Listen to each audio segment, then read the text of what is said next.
Welcome to this explainer. Look, if you've been feeling like the old YouTube growth tactics just aren't moving the needle anymore, trust me, you are definitely not alone. Today, we're tearing down the exact mechanics behind YouTube's 2026 ranking updates to help you maximize your discoverability. We're going to focus squarely on how viewer satisfaction and engagement signals have become the undisputed dictators of video rankings right now. So, let's get right to it. So let's just ask the million-dollar question, right? What actually dictates reach today? Because let's be real, raw clicks and basic watch time, they're just not enough anymore. I mean, the platform is processing over 500 hours of video every single minute. That's insane. In that massive sea of content, what separates a video that gets completely buried from one that gets pushed to the masses? The answer has evolved so drastically from the old clickbait era, and it all revolves around a fundamental shift in how the system interprets quality. To demystify all this, here's what we're looking at today. First, the satisfaction shift. Then we'll unpack key ranking signals, look at the YouTube Shorts funnel, explore where viewers actually find content, and finally, wrap up with adapting your channel strategy. All right, let's kick things off with Section 1, the satisfaction shift. Okay, so YouTube's core 2026 philosophy is actually pretty simple. The algorithm's ultimate priority now is the viewer's feeling of value, not just their raw attention. You know, in the past, if you got a click and held someone's eyeballs for a few minutes, you basically won. But today, YouTube wants to know, did the viewer actually enjoy that time? Did they feel like they learned something? Did they stick around the platform afterwards? This is what we call satisfaction-weighted discovery. It actively prioritizes long-term viewer satisfaction way over the raw accumulation of watch time. There's a mindset shift you need here, and this quote really hits the nail on the head. Our algorithm doesn't pay attention to videos, it pays attention to viewers. So you have to stop trying to game a machine. It literally doesn't watch your video. It watches how humans react to your video. It looks at what they watch, what they skip, what they like, what they share, and importantly, how they answer those little post-video satisfaction surveys. It's using all of that to curate a unique mix for every single individual. Moving right along to Section 2, key ranking signals unpacked. When we look at the shifting landscape of these exact signals, it's pretty wild. Notice how tags are essentially just noise now, very low weight. Meanwhile, deep satisfaction metrics have completely taken the crown.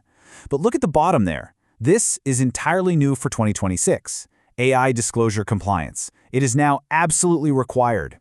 If you're using synthetic or realistic AI content, you literally must label it in YouTube Studio. Non-compliance is an active ranking risk that can suppress your distribution overnight without any warning. So how do we actually track this stuff? Well, you've got to look at proxy signals in your analytics. Are your viewers actually returning? When they finish your upload, do they continue their YouTube session or do they just close the app entirely? Because session continuation is a massive positive signal. You also need to look at your retention curve. Don't just look for drop-offs, look for rewatch segments, which heavily signal high value.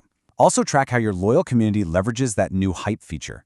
If you're a monetized channel under 500,000 subscribers, your community can hype your new long-form videos in those first 7 days, pushing you onto special leaderboards. It is a massive, community-driven discovery engine.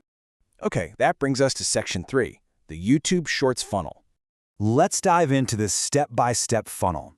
Listen, the days of just posting random vertical content, totally over. The whole post anything vertical phase is dead. In 2026, the algorithm heavily rewards channels that use shorts as a deliberate engine to feed long-form watch time. Sure, a 60-second short watched to 90% is great, but a viewer who clicks from your short straight into your long-form video, that right there is the absolute most valuable signal you can generate in 2026. The gears of this particular machine really rely on specific hook patterns to grab attention instantly. Guys, you literally only have 0 to 1.5 seconds. That's it.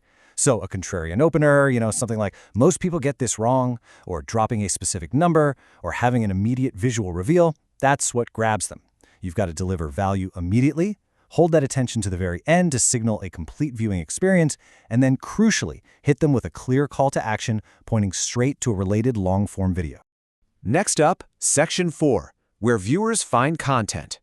When you think about it, the sheer scale of your potential global reach is just massive. The algorithm directly drives a staggering 70% of all views across the home feed, the suggested feed, which is what pops up next to the video you're currently watching, and search results. And here's the kicker. Each of these surfaces is looking for slightly different signals. Search really leans on your titles and descriptions, while home and suggested rely heavily on performance factors and individual user watch history to basically guess what someone wants to watch next. Now check out this number. 1 billion plus. This represents the daily hours of YouTube watched specifically on connected TVs in 2026. Yeah, TV viewing has actually surpassed mobile viewing in cumulative watch time in places like the US. This has fundamentally changed the game for packaging requirements. If your thumbnails aren't designed to be read from a couch 10 feet away and your video isn't uploaded in 4K resolution, you are literally missing out on an absolutely massive, highly engaged audience segment. All right, let's bring it all home with Section 5, Adapting Your Channel Strategy. So, to actually adapt to all this, you've got to diagnose your weak spots and start pulling the right strategic levers. First things first, audit your traffic reality. Which surface is actually driving your views? Next, start creating open loops at the end of your shorts. Don't just generically say subscribe, point them to a specific long-form video to satisfy that curiosity. Remember to optimize for that living room TV experience with high contrast thumbnails, and you can now upload them up to 50 megabytes in size. Also, refresh the titles and descriptions on your older, underperforming videos because YouTube will re-index them. Finally, if you're seeing strong retention in a specific language market, lean into auto-dubbing to multiply that global reach. Applying this right now to your immediate packaging, you have to ditch the generic labels. The perfect 2026 title combines a clear topic, a strong promise, and irresistible curiosity to earn that crucial initial click. Notice the difference here. The weak title, it's all about the creator. But the strong title is entirely about the viewer. It promises a specific benefit in a specific time frame. That is exactly how you win the click-through rate battle, which then opens the door for your amazing retention and satisfaction signals to take over. As we wrap up this explainer, I want to leave you with one final, slightly provocative thought. If this incredibly complex system we've just decoded ultimately only rewards viewer satisfaction, shouldn't your audience be your single greatest focus? Honestly, if you make your viewers happy, the algorithm is going to be happy. Stop chasing the machine and start captivating the human on the other side of the screen. Thanks so much for joining me on this explainer, and I will catch you in the next one.